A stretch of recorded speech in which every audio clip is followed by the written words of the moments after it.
நாகப்பட்டினம் மையப்பகுதியில் அமைந்துள்ள புகழ்பெற்ற அருள்மிகு ஸ்ரீ நெல்லிக்கடை மாரியம்மன் ஆலயம் அமைந்துள்ளது.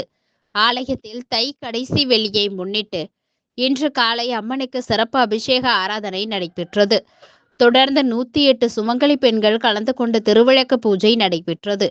குத்துவிளக்கை அம்பாளாக பாவித்து குங்கும அர்ச்சனை செய்து திருவிளக்கிற்கு 5 தீபங்கள் ஏற்றி அர்ச்சனை செய்து தீப தூபம் ஏற்றி வழிபாடு செய்தனர்.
அதனைத் தொடர்ந்து மகா தீபாராதனை காண்பிக்கப்பட்டது.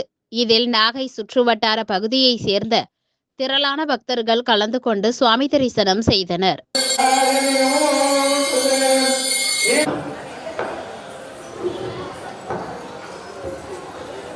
தாய்மார்கள்